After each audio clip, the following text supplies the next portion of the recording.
I love this game.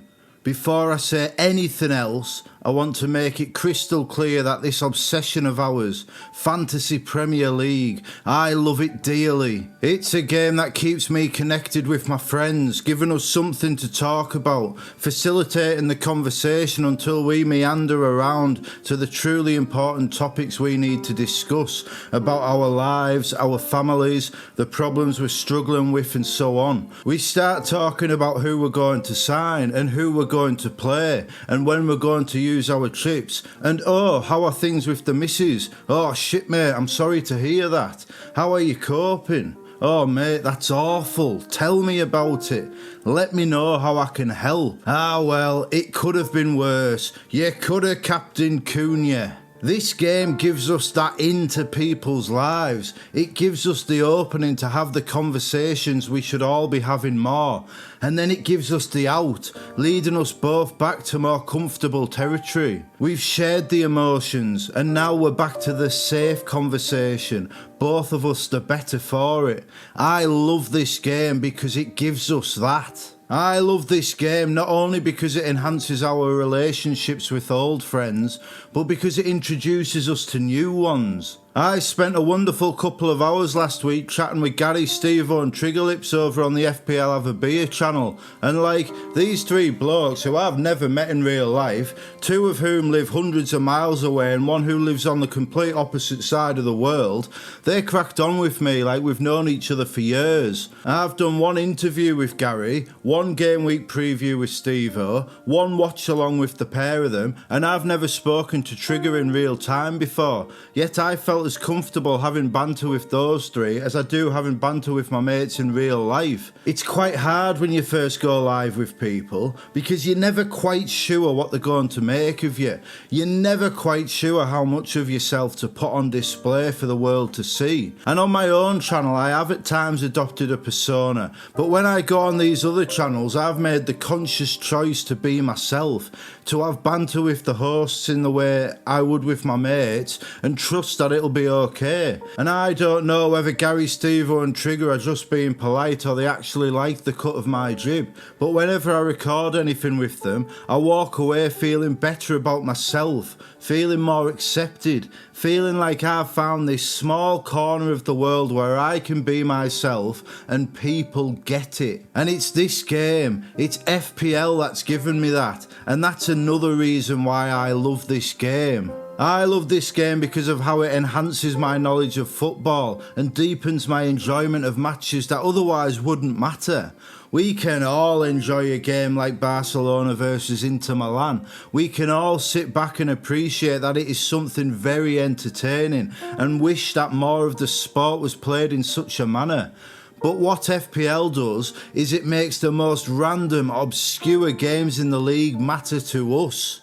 Nobody except the fans of those teams would care about a pointless end of season game between the teams sat in 13th and 14th. But if you stick a random 5.5 million striker enabler in our FPL teams, then suddenly this non-entity of a game is as important as that Barcelona versus Inter Milan match. Suddenly this throwaway obligation of a fixture has the power to inject positive emotion into our Tuesday night or our Sunday afternoon or whenever it is played. FPL takes these players that would otherwise be forgotten by the majority and it makes them iconic. It elevates their stature beyond anything they'd achieve without it. Nobody who plays the game will ever forget Emmanuel Dennis, not if they captained him to minus points in a double game week. John Lundstrom's name would have been long forgotten if he wasn't a 4 million defender playing attacking midfield. Even the great Mohamed Salah, you ask an ordinary fan who should play right wing in an all-time Premier League team and they'll throw all sorts of names at you, but you ask an FPL player and they'll give you only one. This game changes how we interpret football and it elevates players in a way merely watching the game does not. FPL deepens our emotional investment in these random journeymen footballers who would otherwise be wrong answers on a pub quiz, and that's another reason why I love this game. And sometimes I wish I could walk away from it, and right now is one of those times, because sometimes this game I love can be so cruel. Sometimes it can be outright devastating. All the hours of planning, all the weeks and months of playing, working so hard to have the best season possible, a true labour of love, and then the game chews you up and spits you out. It reminds you that 11 million people love this game and you are merely just one, and in the grand scheme of things it could not give a fuck about you. Those FPL gods, you're merely a plaything to them, a tool of amusement, their punchline to the joke your season is becoming. You know, it's been tough since that game week 30 wildcard. While everyone else piled in with reckless abandon on the doubles just around the corner, I strategised so hard. I thought to myself, all that's going to happen now is everyone is going to be doing exactly the same thing, and they are all overlooking these last 3 game weeks where everything points to double and blank game weeks, and I thought to myself, I can't just do the same as them on my game week 30 wildcard, because I'm 17k in the world and I want to keep climbing, and doing the same thing will keep me in the same place.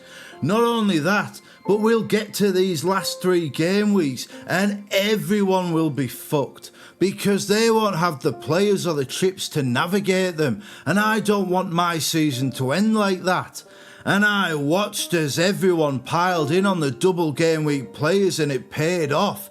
And I winced as everyone played their free hit, and every single template player that went and had the game week of their life. And I withered as my closest rival, who had left himself short on the chips by playing them early, somehow he clawed back so many points. It's been a tough run since that game week 30 wildcard.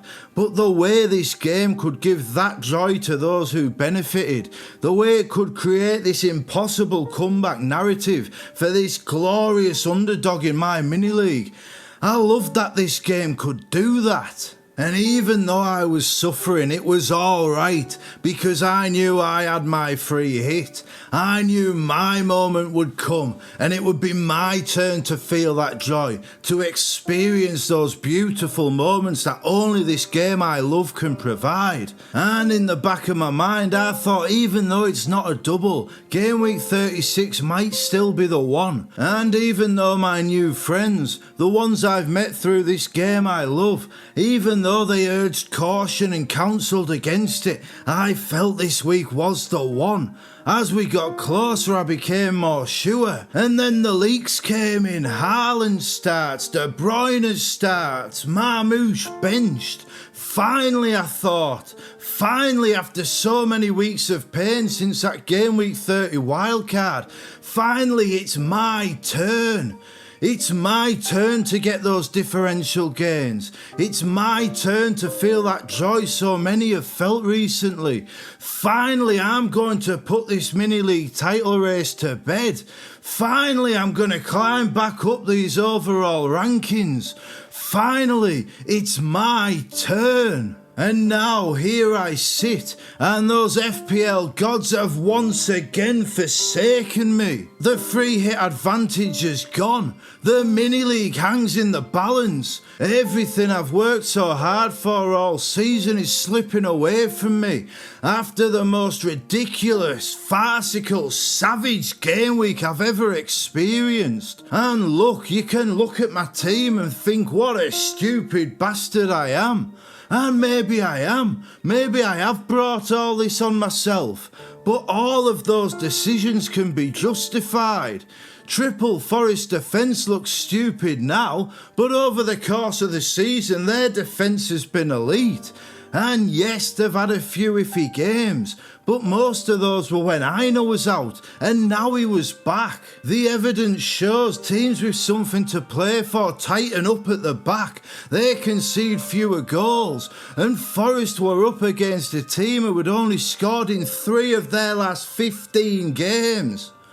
And of course Leicester made it 4 in the last 16. Of course they did. The 2 times I've backed Leicester to blank. This week with Forest and in 32 when I played for Bruggen. They scored twice in both games. And of course Verbruggen was on the list of players I removed on my free hit. And he got 8 points this week.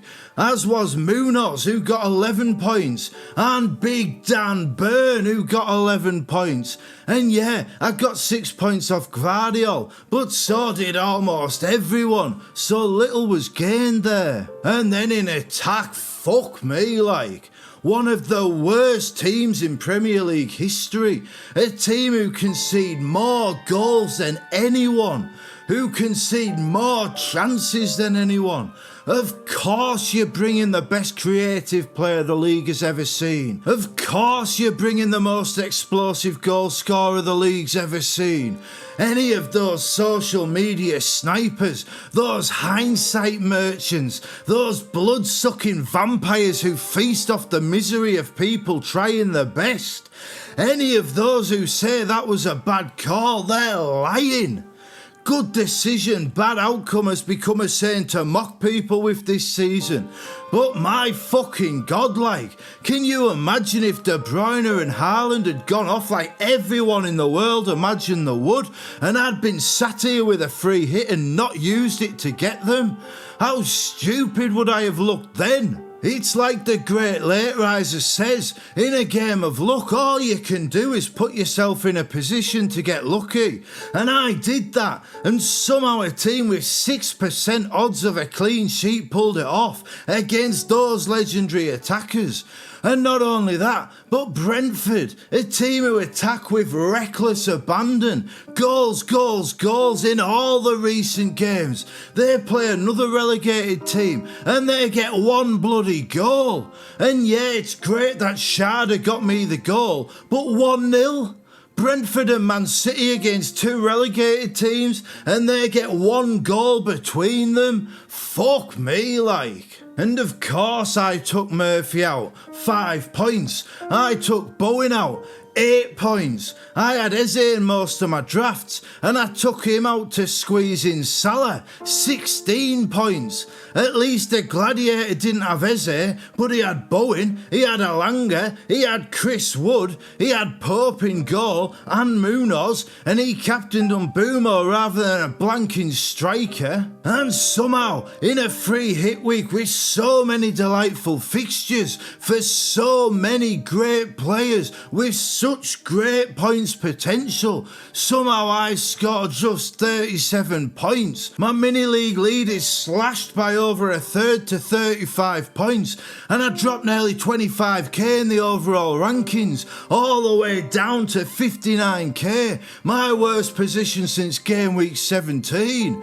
It's brutal. It's absolutely brutal. And the thing is, game week 36 didn't even prove that the stacking theory was a failure, because I think if I'd gone triple City defence with Edison, Gvardiol and Ruben Diaz, if I'd gone triple Forest attack with Gibbs, White, Alanga and Wood, if I'd had that Palace spine of Munoz, Eze and Mateta, and then if I'd augmented it with Bowen and Mbumo, I would have basically employed the same strategy of targeting the golden 5 teams I went for, but just slightly differently, and doing that would have got me 97 points with an Mbumo captaincy. I would have scored 60 extra points, and instead of being 59k, I'd be in the top 10k, and I'd be 95 points clear in the League of Gentlemen, and we'd be talking about one of the greatest uses of the chip the game has ever seen. A truly iconic big balls call that paid off in spectacular fashion. But instead, in this season of 50-50 calls being published so severely if they swing against you, instead of experiencing that incredible high, I'm suffering this crushing low. And you know, if I'm honest with you, like I always am, I kinda love that too, because this game gave me the chance of that moment of glory, and those FPL gods chose instead to snatch it away and to go for the maximum drama. And I can only hope in 2 game weeks it'll be worth it. 35 points ahead with 2 game weeks to go is still such a strong position, but I'm grasping, I'm beaten down, my confidence is gone, and I'm just hoping I can cling on for 2 more game weeks. I can't lie, this title running has taken it out of me, and I don't know if I can do it. I look at my team for next week, and all I feel is doubt. Benching Murphy and Burn away at Arsenal and Kirkes away at City feels so obvious, but I just don't know. I've got Milenkovic against Bowen, and Bowen feels so nailed to score, so maybe I should bench Milenkovic, but I just don't know. I've got 1 free transfer, and I'm thinking I should try and get Watkins in, maybe for Isak, maybe by selling Cunha and taking a hit to replace someone else, but I just don't know. I feel like every player I take out goes big, and everyone I bring in flops. I feel like every chance I take backfires, and everyone I don't punishes me for my caution. I feel like every coin flip outcome between me and the Gladiator is giving him the heads up and sending me home with my tail between my legs. My mate King Ding, he'd tell me to back my Newcastle boys with 3 clean sheets in 3 wins against Arsenal this season, and to maximise my point ceiling by starting Murphy over Saka and Burn over Milenkovic. That would remove any outfield fixture clashes, but it feels like asking for trouble. But then if I'd kept the faith in Murphy and Burn this week, I'd be 12 points better off. And why wouldn't I back my Newcastle boys? The only thing I've got right since that Game Week 30 wildcard was when I said to Steve on our Game Week 32 preview that Newcastle may well pip Arsenal to second. Well, here we are, and if Newcastle win their last 2 games, we finish second. Maybe the most sensible transfer I can make in Game Week 37 is a goalkeeper one, because that's the one that lifts my point ceiling the highest by enabling me to play with no clashes at all. But it just sounds daft to switch keepers at this stage, so please tell me in the comments what you'd do with this team with 1 free transfer and 1.4 million in the bank, because I just don't have a clue and I no longer back my own judgment. And you know, it's funny, because deep down I even love that the game is making me feel this way. I love that I've spent all season being brash and projecting an image of confidence, yet this game has broken through those walls I built up, and it's forced me to reveal these insecurities, these doubts, the most vulnerable parts of my personality. I love that this game has put me in such a strong position, yet made me feel so weak that I'm forced to ask for help to get over the line. I've spent all week reading those social media snipers on Twitter being quite awful to some quite nice people, mocking them for not having the best of seasons, and yet I love this game so much that at a time where that sort of behaviour feels like it's at its worst, I'm prepared to risk being mocked for my weakness to try and get better, to try and just be good enough for 2 more game weeks. And the irony is, Steve-O and Trigger tried to help me last week. They told me to save the free hit, and if I'd listened to them, then I'd be 27 points better off right now. But do you know who else gave me advice? The Gladiator. He told me he would probably gamble and use the free hit in Game Week 36. He said his main concern was Pep Roulette, but then we got the leaks. And despite those legends of the game urging caution, I committed the cardinal sin of taking advice from my biggest rival. And you know, though it would be absolutely devastating to lose the League of Gentlemen title from here, if I was to lose it because the Gladiator played the ultimate mind game, if I lost it because he studied my videos and he knows about my Keegan tendencies, He knows that I'm a dreamer and that I always hope for the best. If I lose this title because he took all that knowledge and then at the crucial time he tapped into it to throw me off course and to set himself on the road to the ultimate underdog victory, then once the dust has settled and enough time has passed, I'd probably look back on his comeback and I'd realise just how special it was and how magical that one solitary mind game being played right when he played it was. And it would probably make me love FPL even more. Because despite the pain I'm in, despite the anguish I'm suffering and the sleepless nights I'll endure over the next 2 weeks, I do absolutely fucking love this game. I just wish it loved me back. Oh, it's an FPL nightmare, company pulling out more, yeah. I'm the greatest football manager to ever grace the old armchair. But the FPL gods hate me, and no one seems to care that my points are only average, and my ranking is not fair.